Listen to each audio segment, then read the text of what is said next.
IPL 18வது season 50வது league போட்டியில் Rajasthan Royals மற்றும் Mumbai Indians ஆகிய அணிகள் மோதின. இப்போட்டியில் டாஸ் வென்ற ராஜஸ்தான் ராயல்ஸ் அணி முதலில் பந்துவீச்சை தேர்வு செய்தது. மும்பை இன்னிங்ஸ் போட்டி நடைபெறும் ஜெய்ப்பூர் மைதானம் தொடர்ந்து பவுலர்களுக்கு சாதகமாகத்தான் இருந்தது. இதனால் மும்பை இந்தியன்ஸ் அணி ஓபனர்கள் ரிகில்டன் மற்றும் ரோஹித் சர்மா இருவராலும் துவக்கத்தில் அதிரடியாக விளையாட முடியவில்லை.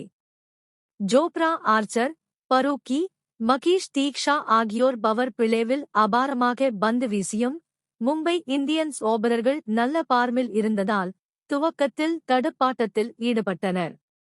ரிகில்டன் 38 பந்துகளில் 7 பவுண்டரி, 3 சிக்சர்கள் உட்பட 61 ரன்களை குவித்தார். மேலும் ரோஹித் சர்மாவும் 53, 36 ரன்களை அடித்தார்கள்.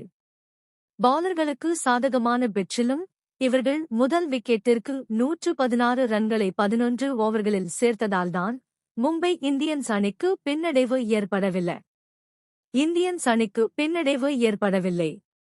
இதனைத் தொடர்ந்து பவர் ஹிட்டர்கள் சூரியகுமார் யாதவ் மற்றும் கேப்டன் ஹர்திக் பாண்டியா இருவரும் தொடர்ந்து அதிரடியாக ஆட ஆரம்பித்தார்கள். இருவரும் தரமான அதிரடி ஆட்டத்தை வெளிப்படுத்தியதால் ஸ்கோர் கிடுகிடுவென உயர ஆரம்பித்தது.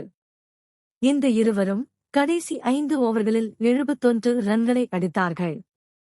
இறுதியில் இருவரும் தலா 23 பந்துகளை எதிர்கொண்டு தலா 48 ரன்களை அடித்தார்கள். இதனால் மும்பை இந்தியன்ஸ் அணி 20 ஓவர்கள் முடிவில் 217 இன் கீழ் 2 ரன்களை குவித்து அசத்தியது.